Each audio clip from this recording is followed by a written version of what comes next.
What's going on, peeps? Welcome back to the channel. I enjoy doing these videos for you guys and for me because I get to dig into the word and to study more, and so it kind of holds me accountable. My face is all itchy. I kind of shaved a little bit earlier, and I had my café bustelo. For all my Spanish people out there, you know how we do our coffee. We gotta have that bustelo going on. So anyway, welcome back to the channel. We are still in the topic of religion, and I'm gonna try to make this the last session on this topic, religion. I might cut it short and maybe do one more on top of this one, but let's see how much time I can squeeze this this content into this. And what I want to talk about tonight is some of the views of men in the past, particularly the 19th century, even like in that time frame, like people like Sigmund Freud and Ludwig Feuerbach and Karl Marx and Nietzsche and all of these men who poke fun at Christianity and at religion in general, and at Christianity in particular. We want to be able to see some of the views that these men espoused, and mainly I want to focus on one character, Ludwig Feuerbach, and I'm just going to quote a few of the things that he said concerning religion. But before I do, I'm going to take the time to go ahead and read the section of the Louis Berkhoff that we're going through, so we can get an idea of what the topic is. And then we'll read it and we will try to dissect it together. So I'm going to go ahead and read. And put your thinking caps on and try to follow along with me. I hope I'm not being too simplistic for some people, but also too deep for others. I kind of want to have a balance between both of them and be able to explain it to the simple, and also to be able to be profound enough for those who are studying deeper into these things. So anyways, let me read. It says, and this is the subject, last time we talked on the seat of religion. And then this time we're going to talk about the origin of religion, like what people are saying as to where religion comes from. Now, I've touched up in the past on a few times in passing, but maybe just hone in a little bit more on this topic. So let me read. It says, particular attention was devoted during the last 50 years to the problem of the origin of religion. Repeated attempts were made to give a natural explanation of it, but without success. So there's this idea that, let me get some water because I'm after that bustelo, that stuff is kind of dry. So here's what happening is, like, at one point in the history of religion, it was basically dominating all spheres of what am I looking for? Of disciplines, if you will. You had psychology and you had philosophy and so on. And so religion was dominating in all those scenes. And so at one point or another, they were basically saying, okay, well, let's try to attack Christianity and in religion in general. And so usually around by the time of the 19th century, Christianity and religion was so attacked by atheistic thinkers and philosophers, and that it was almost like assumed that religion was demolished. And so a lot of these people that came into the scene, like Feuerbach and Nietzsche and Sigmund Freud and all of these people, they weren't trying to disprove God. That was kind of already assumed that God didn't exist. And so the question that these men were tackling was not necessarily how do we disprove God, because they had already, in their judgment, demolished religion. And so religion is almost like fading away into the background. And now these philosophers are basically asking the question, okay, well, since there is no God, that was the assumption, there is no God, but since there is none, why are there so many people who are continuing to be religious? In other words, if there is no God and we have already established that, then why are there so many religions still out there? And that's what they were trying to probe. They were trying to probe the mind, the psyche of humanity, as to why does humanity continue if we have already destroyed the case for God. And so it was obviously a terrible assumption by these men, because they had not disproven God at all. Okay, and so I think that at one point or another, it almost feels like Christians, in particular, might have given up the task of apologetics, of defending the faith. But we know that's not the case, because we've always had our history of great arguments for the existence of God. But anyway, going back to these philosophers, again, they assumed that God didn't exist. And so the question is, okay, since God does not exist, then how can we account for the religion that is still present in society? And so, these men each would give different views as to what they thought, would be the origin of where religion is coming from. And so, like I mentioned in the past videos, one person, for example, would say that religion is the dream of the mind, or that religion comes out of people's fears of elements like the hurricane and volcanoes and so on. Now, I'm Puerto Rican, right? And my people in Puerto Rico now are experiencing lots of earthquakes. And my mom is there now. Most of my family is there. And it's very terrifying what's happening in Puerto Rico. And so there kind of seems to be this pattern, right? That whenever catastrophe strikes, people flock to religion. It's almost like no one is godly, if you will. No one posts anything on Facebook about God at all until these things happen. Okay, when life caves in, everybody all of a sudden wants to be godly and religious. But I'm saying that because there seems to be a pattern in humanity that when calamity strikes, that's when people become Christians, but in everyday life, so long as everything is going well, no one wants anything to do with God. And we see that. We do see that in reality. We see that humanity is capable and does indeed flock to God when things go bad. And so what these philosophers were saying is that's all it is. Religion is people just being afraid of stuff and flocking to God and making him up. And so let me continue to read Louis Berkhoff, and this is where he's going with this. So watch this. He said, again, people are trying to give a natural explanation as to the origin of religion. And then it says, some spoke of it as an invention of cunning and deceptive priests who regarded it as an easy source of revenue. In other words, these people are saying, well, religion was invented by men who were priests or whatever, and they only did it for money, basically for revenue. I think it was Karl Marx, one of those atheistic philosophers, who basically charged religion and Christianity and stuff like that, of saying that religion is it's invented by the proletariat or something like that, where it's kind of more like this idea that religion is invented, right, by the governing authorities, by the people who are in power, right, so that they can keep those who are in lower status or ranks, to keep them in check. So it kind of looks something like this.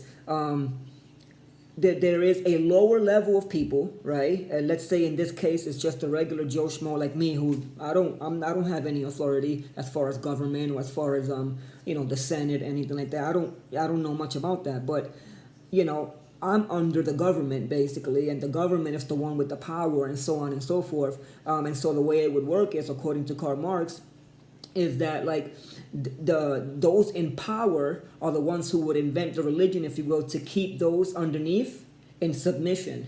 And so what would happen is they would promise, right, to the lower class, the slaves, if you will, that if they submit to the government now, that it will go well with them. That you know, it's almost like, you know, let's go ahead and allow the lower class to have religion, right? So that we can keep them under submission and they can love one another and so on, and not rise up and basically and not rise up in defiance and rebellion against us. And so we kind of keep them in check. And so religion was invented for the sake of keeping the lower class in check. And in the meantime, while those who are down here, people like us, for example, like Christians, who are basically saying, oh no, we need to be submissive to the government, and we just want to love people, and we need to be humble, and we need to like submit, and so on and so forth. Like, in the meantime, these people are basically cashing in on everybody else. And like, so that was one of the theses or the theories that Karl Marx was espousing. And so like, that's kind of what Berkov is saying, is that it was a deceptive priest or whatever who were inventing it as a source of revenue just to make money out of it, which is also possible. It's possible that these things can happen. And we're not talking about that it is impossible to do these things, but only that it is possible to have religion be a construct of the mind in some cases. So let's continue to read. Others held that it began with the worship of lifeless objects or fetishes, or with the worship of spirits, possibly the spirits of forefathers. So another view is that, like, okay, so mankind invents religious as a form of worshiping, right, those who have been deceased, the forefathers, for example, or there's a word that is called apotheosis. Apotheosis. And that word literally means to deify somebody. It's like deification. And so like this idea that like somebody who dies, like us, like we would die, right? And there's this idea where like our spirit kind of moves on to a greater level, for example, and like now the people who are left on the earth are worshiping my departed spirit, and so my spirit becomes what we call apotheosis, where it's like it's deified and it's put into this place where people are seeing Danny, for example, as a departed spirit, and maybe he can pray for us. And so that does happen in a lot of circles of society, where people are worshiping spirits or departed spirits of the forefathers and so on. And so that's one of the theories of the atheists or whatever that are saying that this is where religion comes from. It's just a construct of the mind. They're inventing spirits, and that they can then worship these spirits. Now here, I'm going to say something about that. In America here, we have an actual plague. It's a plague where... Okay, let me give you one example. And I'm not trying to offend anybody or step on any toes, but this, if anybody remembers like the death of Biggie, right? And Tupac, you know, that Tupac died and then Biggie and stuff was shot.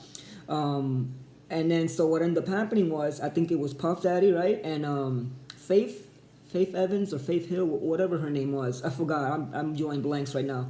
But if you remember that song that was produced, it was called I'll Be Missing You, right? Very popular song, very nice song. An emotional song.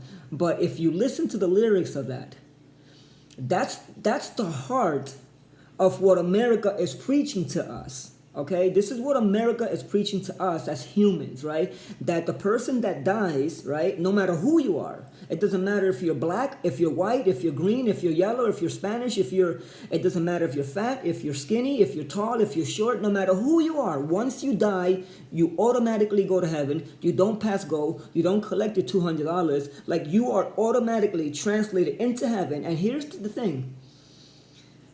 There is no like repercussions for what we have done on earth. There is no type of accountability. Everybody goes straight to heaven. And so the idea with this song is what? Like what how does the lyric go? It says something about every step I take, every step I make, every single day, every time I pray, I'll be missing you. And then so there's this idea that like the Biggie in this case, right, is in heaven, right, smiling down, watching us while we pray for you. Every day we pray for you. And it's like, listen, if Biggie is in heaven, I don't know that. None of us know that. But if Biggie is in heaven, the last thing he's doing is smiling down on people.